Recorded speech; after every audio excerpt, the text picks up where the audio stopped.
Morgue অনেকক্ষণ পর না মর্গ মাঝে মাঝে জেতা ইলিশ আমি প্রথম দেখলাম জেতা ইলিশ। এটা জেতা ওই যে লুটতেছে, দেখেন আপনি একটু ওয়েট করেন। এই উপরে একটা বড়টা জেতা দেখেন দেখছেন আমি প্রথম দেখলাম। এতে এখন তারা সবাই দর্শন করছো না, ঠিক না?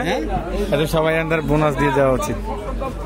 চরখালি ফেরিঘাটে পর্তুগিজ অঞ্চল ওই সময় লাভ দিয়ে নিচে পড়ছে, তাই আমি দেখি নাই। ভাই এইটা কেজি কত করেছেন এগুলো?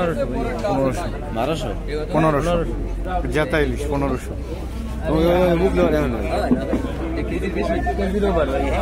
এটা লুটতেছে এই নদীর এইখান থেকে উঠতেছে সম্ভবত এই নদীর, এই যে এই নদীর আছে না,